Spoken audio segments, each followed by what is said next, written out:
I'm Father Pollman. And I'm Father Schumacher. And we are the Associates.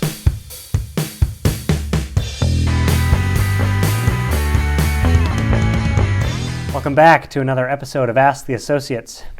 Father, Holy Week this week. Yes. It's a tough time right now being a Christian. Our republic, our church, our schools, as well as our individual mental and physical health are under constant attack.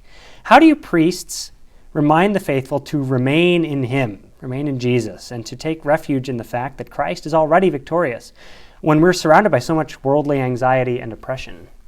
Well, that is a great question, especially during Holy Week. So, fortunately, we have the example of our Lord's life. So, what we're celebrating now is the holiest time of the year. And so what we have here, our Lord enters into Jerusalem to enter into His passion, to suffer crucifixion, as well as a number of humiliations and other tortures, and then to die, to give over His ghost to the Father. And then ultimately, we'll remember on Easter that He conquered. And so Christ is victorious. And so no matter what difficulties come through the various trials of the church, His mystical body, that we know that there is final victory. Now, since we're Catholics and not Protestants, so there's a difference in the understanding of grace. So we don't look at grace as merely to be looked at with favor.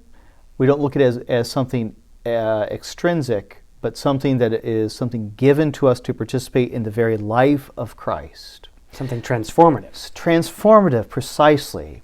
And so the sufferings of Christ weren't just a drama. They redeem and strengthen us in our suffering. And so what do I do when times are turbulent? I unite myself to Christ. So if I'm going through severe anxiety, I can go there, especially just praying a decade of the Rosary, meditating on the agony of the garden. There's also a lot of spiritual readings and private revelations that can be very fruitful in meditating on that, as well as His scourging, His suffering on the cross, His imprisonment in Caiaphas's basement, which Psalm 88 recalls. But there are a number of ways, but most especially just what we call in the spiritual life recollecting yourself. Literally to recollect your thoughts, your desires, emotions, concerns, anxieties, the tensions of the world that can pull us in 1,000 different directions, to just kind of recollect yourself and to realize that Christ is within. If I am in a state of grace, then all I need to do is know that our Lord is in His Father's house, and I will find Him right here.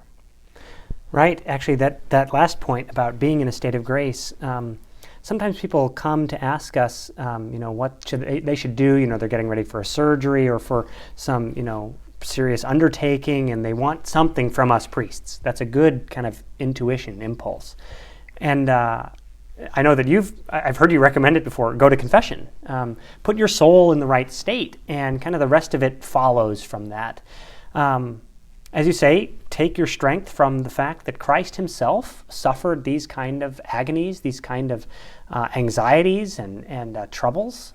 Even though He was God, His humanity allowed Him, even as God, to suffer these things. God doesn't suffer, but the God-man does. And we see, this quote on the board is from Jesus Himself, speaking to the apostles as He goes up to the Garden of Gethsemane. My soul is sorrowful even unto death. He felt all of that and triumphed through it. But this is, I think, the important point, because I think a lot of people understand that. They've got the kind of basic understanding of it. It's good to be reminded again from an outsider to, be courageous and to recollect yourself and be resolved in that. But people can get tripped up on the next step, which is often that they've done that, right? They've had this kind of desire to unite themselves to Christ, to the will of God, and then they still feel bad. They still feel these weights of the world, these tensions pulling them in every direction. And they think that they're doing something wrong because, well, I still feel anxious, or I still feel depressed or oppressed, or I feel these persecutions.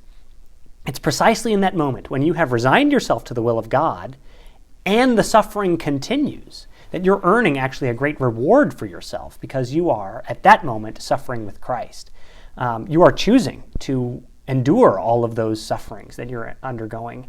And it doesn't mean that the bad feelings go away. It means that you now have the right attitude in order to confront them and to endure them.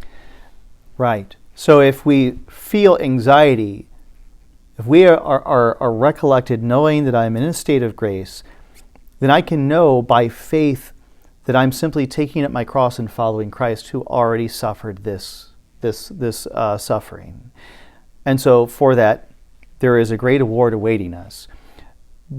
But no longer is there a certain agony or certainly no despair, because I know that what I'm doing is with Christ.